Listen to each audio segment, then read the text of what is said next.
For most of his life, Wolfgang Van Halen has existed in a shadow, the kind of long, deep shadow only a true legend can cast. As the son of guitar deity Eddie Van Halen and beloved actress Valerie Bertinelli, he was born into a world of blinding light and fame. He was surrounded by immense talent, but also by towering expectations he never requested. Yet, behind the public smiles and the warmth of the stage lights, his has been a story of profound loss, of echoing loneliness, and of a steep, solitary climb to prove his name was more than just an inheritance.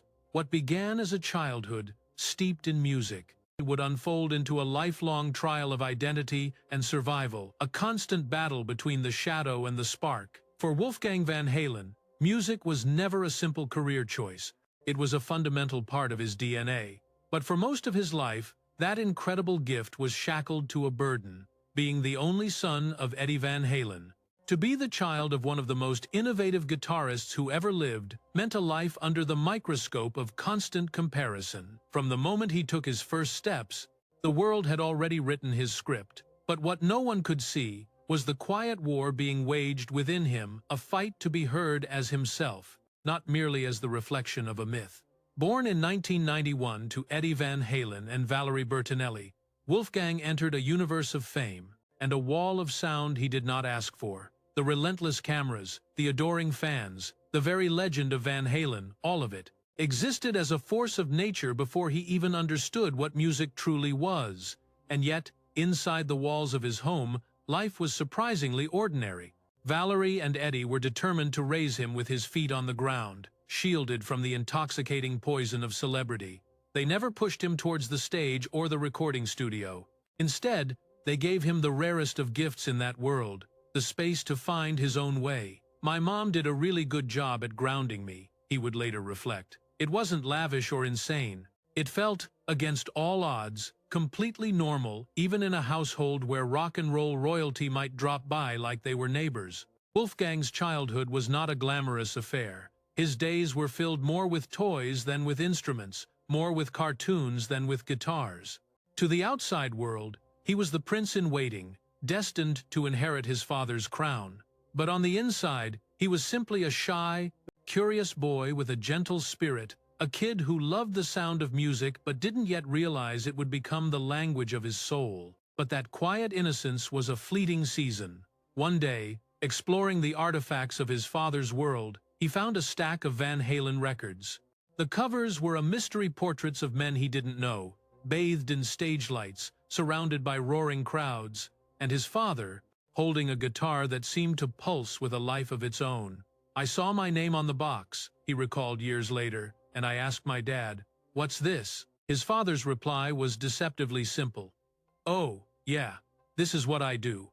In that one quiet, understated moment, his world was irrevocably fractured. The man who taught him how to ride a bike wasn't just his father, he was a hero to millions of people. But that staggering realization came with an immense pressure. From then on, every single note Wolfgang played would be measured against a God-tier standard. Every compliment would arrive with a built-in comparison. He was both blessed and cursed by a name that carried the weight of history. And yet, with a wisdom that seemed beyond his years, he understood that the only path forward was one of authenticity. He didn't want to be the next Eddie Van Halen. He wanted to be the first Wolfgang Van Halen. In the years that would follow, that single resolute decision to carve out his own space, while still honoring the legacy of his father, would come to define everything. His music, his relationships, and the way he would one day face tragedy. Behind the blinding success and the familiar name lies a story of quiet resilience, one built not on the foundation of privilege, but on the bedrock of perseverance. This is the story of a boy born in the shadow of greatness, who learned to shine with a light all his own. The boy who, in the early 1990s, wasn't allowed to dream too loud. While the world bowed at the altar of Eddie Van Halen, the guitar god, his son, Wolfgang, was learning the quiet truths of life. A world removed from the roar of the crowd and the blinding glare of the stage. His was a childhood intentionally muted, a stark contrast to the legend his father's name carried. Valerie Bertinelli, his mother, built a fortress of normalcy around him, a shield against the noise, the fame, and the shadows that had stalked Eddie's path for decades. Their home wasn't a monument to rock royalty. It was a sanctuary of warmth, of structure.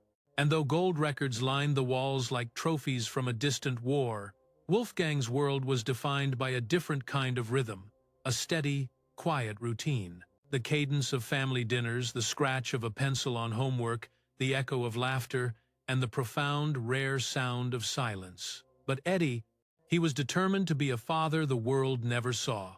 Behind closed doors, the untamed rock icon vanished. In his place stood a man who was gentle, patient, almost shy, a man who nurtured his son's curiosity, not with demands, but with quiet encouragement. He never once pushed him toward the six-string destiny that seemed preordained. "He's the reason I do what I do," Wolfgang would later reflect. "But he never told me who I had to be." It was a delicate balance, part guidance, part freedom. And within that space, the first seeds of an unshakable independence took root. Then, around the age of 8, a new sound began to subtly weave its way into his world. It began not with a guitar, but with two simple sticks of wood. His father placed them in his hands, with a simple directive: start at the beginning. There were new stage lights, new adoring fans, only the pure, unadorned pulse of rhythm. Eddie withheld the guitar, a deliberate choice. He didn't want an echo of himself. He wanted his son to first understand the heartbeat of music, timing, patience, and discipline. He put a stack of magazines on the table, Wolfgang remembers, and he told me, "If you can hit these in time, that's drumming." It was perhaps the most unorthodox music lesson in rock and roll history. And yet, it worked. Soon, the percussive whisper of wood on paper became the new soundtrack of the Van Halen home. The reward for this newfound discipline was a small drum kit, and what started as a game, an experiment in sound, quickly ignited into a consuming fire. Wolfgang would retreat to his room for hours on end, chasing rhythms until his hands ached. And down the hall, his father would listen, unseen, a quiet smile touching his lips. Eddie never had to push. The boy was pushing himself. By the age of 9, that relentless practice had forged genuine skill, a proficiency that would even startle his uncle, the legendary drummer Alex Van Halen. But even as his talent blossomed, Wolfgang's world remained a bubble of innocence. He had no sense of the colossal weight of expectation that lay waiting just beyond the sanctuary walls. On visits to his father's rehearsals, the towering drum kits and racks of guitars were not instruments of legend. They were merely magnificent, oversized toys. The true gravity of his family's legacy was a language he had not yet learned to speak. His parents fought to preserve that innocence, to let him be a child before the world demanded he be anything else. And in that sacred, protected space, the foundations of his character were laid: humility, curiosity, and a quiet resilience that would one day be tested by unimaginable loss. What no one could have known then was that the very rhythm he was mastering as a boy, steady, patient, unbroken, would become the internal metronome that would guide him through the coming tragedies and the inevitable storm of fame. A storm that was, even then, gathering just over the horizon. As Wolfgang entered his teenage years, he was about to learn some things the hard way. The simple, steady beat of his childhood began to fracture, evolving into something far louder and infinitely more complicated. After years spent anchored behind the drums, his gaze began to shift. He found himself drawn to the guitar. Perhaps it was always inevitable. He was raised within the very walls where seismic shifts in rock history had been forged in 6 strings and electricity. But for the young Wolfgang, this was never about imitation. It was about a deeper curiosity, a quest to understand how pure sound could weave a narrative. His father, the legendary Eddie, had irrevocably altered the sonic landscape of rock and roll. Yet, he was a master without a lesson plan. He'd simply say, "Do this," Wolfgang would later recall, a faint smile on his face, and then unleash something that only Eddie Van Halen could ever conjure. The chasm between them was not one of affection, but of translation. How does one teach instinct? How do you bottle lightning? Eddie's brilliance was a force of nature, not a structured curriculum, and Wolfgang, even then, understood a fundamental truth. The only path forward was the one he would have to pave himself. So he began at the beginning, poring over guitar tablature, absorbing the sounds of Blink-182 and System of a Down, and chasing melodies in the quiet solitude of the late-night hours. In the stillness of that iconic house, after the amplifiers fell silent, Wolfgang started to forge his own sonic identity, a sound anchored in the powerful rhythms of his drumming days, but sculpted by the raw, searching energy of adolescence. He had no desire to replicate the blistering solos or the arena-shaking anthems of Van Halen. He was searching for something more visceral, more immediate, something that was his alone. It was important that I develop my own skills and my own sound, he would later confide to Spin magazine. Otherwise, he stated plainly, you'd just be listening to some shoddy Van Halen cover band. This philosophy, born of equal parts defiance and self-preservation, became the bedrock of his artistry. But even as Wolfgang was discovering his musical voice, he was learning a harsher lesson about what it meant to live under the relentless glare of the public eye, where the press was far more interested in his lineage than his licks. Every photograph, every whispered rumor, was stamped with the same indelible label, Eddie Van Halen's son. Before he had ever played a single note on a public stage, the world had already cast him in a role. His mother, Valerie, fought to protect him from the weight of that shadow, but even she could not completely silence the noise. For a boy who had yet to finish high school, the entire world was an audience. And then came 2006, a year that would alter the trajectory of everything. Eddie, who had navigated years of personal and physical turmoil, found a new clarity, a renewed purpose in the burgeoning talent of his son. He invited Wolfgang into the inner sanctum to jam with him and his brother, the thunderous Alex Van Halen. To the astonishment of those present, the chemistry was not just familial, it was electric. Alex was stunned when he discovered the source of the powerful, locked-in bass lines. Pulsing through his headphones was his own nephew. "That's Wolf?" he asked, a tone of pure disbelief in his voice. This was more than a proud family moment. It was the genesis of something monumental. And then, Eddie turned to his 15-year-old son and asked the unthinkable, to officially join Van Halen as their new bassist. For a moment, Wolfgang hesitated, the weight of the world's perception crashing down on him. He knew exactly what they would say, that this was nepotism, not merit. Yet, he agreed, masking his apprehension with a single, humorous condition. "I'll do it, but I'm not doing any bass solos." It was a teenager's quip, a shield for a young man's profound fear. He was about to step into the pantheon, onto the stage with one of the biggest bands on the planet, surrounded by a chorus of critics who had already written him off. What came next? The grueling 2007 to 2008 reunion tour with David Lee Roth would become his trial by fire. It would test every fiber of his being and mark the true beginning of a lifelong battle to prove he was more than just a name, that he was an artist in his own right, and he was prepared to earn that distinction, note by painful note, the hard way.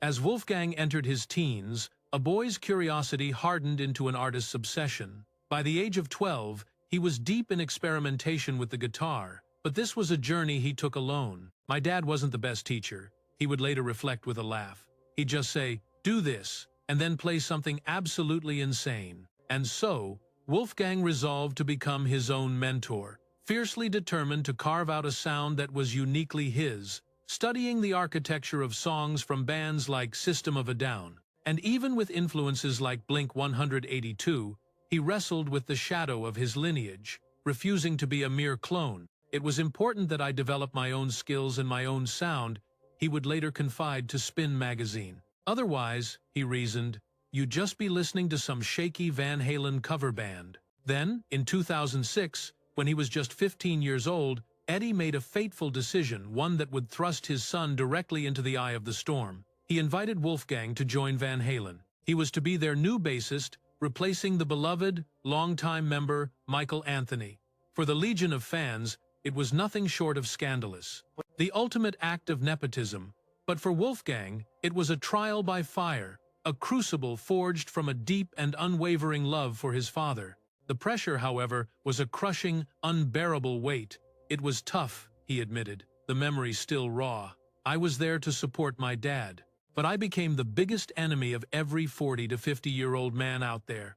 Every show, every single note was a test of my legitimacy." And yet, Wolfgang proved himself. The reunion tour of 2007 to 2008 with David Lee Roth at the helm began to silence the harshest critics, and even the band's 2012 album, A Different Kind of Truth, carried his distinct fingerprints. Still, the years of public scorn had left their scars. "That did a lot of damage to me," he would reflect years later. He wasn't just trying to make music, he was trying to survive it. After years of touring, of living in a reflection, Wolfgang craved something of his own.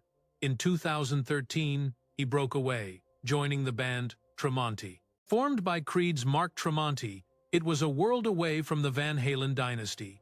Here, he was not the son of a legend, but simply a working musician. He recalled one wild, defining moment, when he first joined them in New Jersey.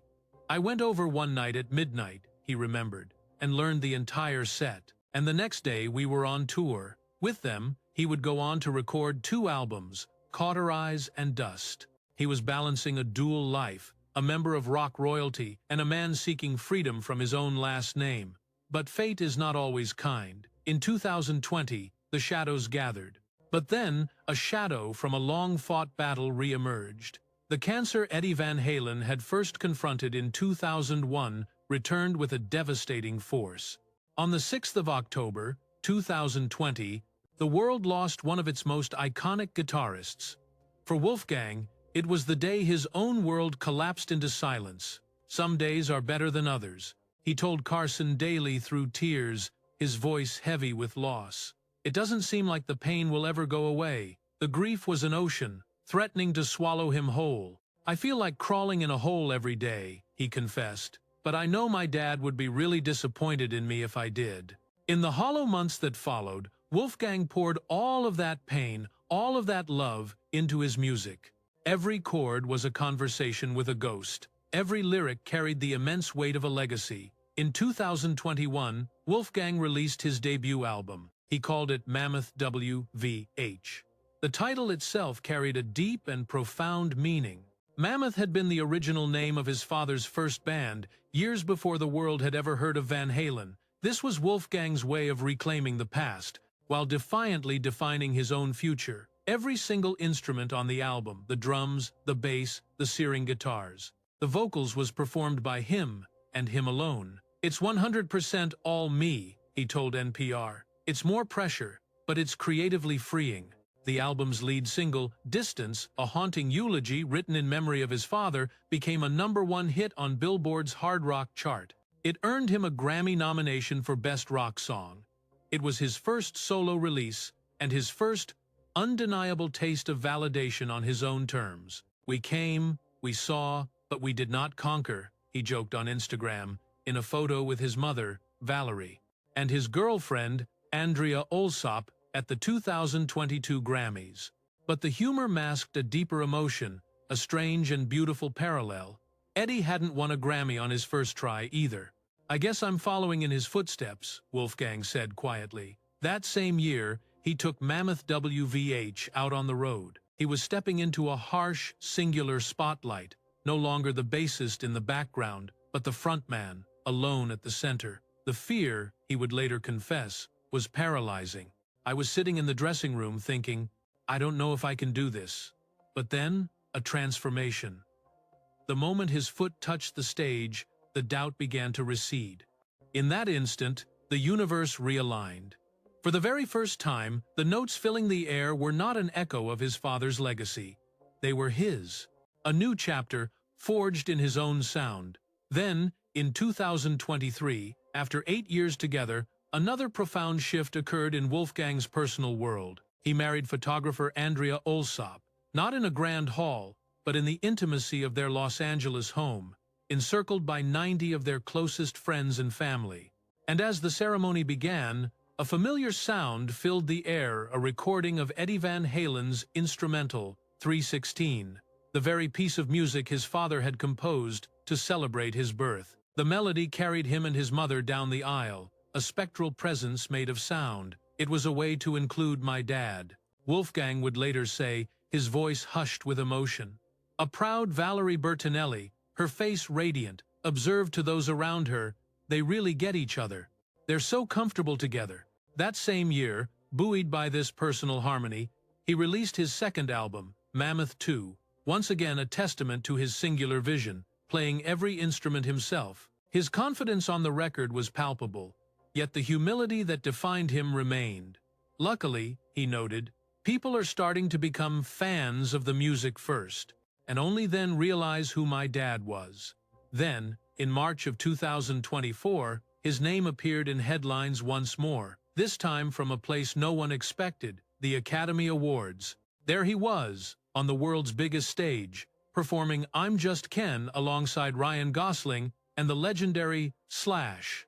"There's a guitar tapping solo," he would later laugh, "and that's me." The experience, he admitted, was utterly surreal. Not my normal place to hang around. I felt like a fish out of water. And yet, for one brief, shining moment, the world saw him not as a name, not as a legacy, but as a musician in his own right. The journey of Wolfgang Van Halen has been a long and arduous one. It has been marked by profound loss, yet illuminated by quiet, hard-won victories. He is no longer just carrying his father's name, he is forging its future. From the small boy who once kept rhythm on stacks of magazines, to the man who now builds entire sonic worlds alone, Wolfgang has become living proof that from the deepest grief can rise the most resonant greatness. But a question remains: has he, at last, stepped beyond the shadow? Share your perspective in the comments below. And if you found this story compelling, join our community by liking, sharing, and subscribing for more journeys like this one.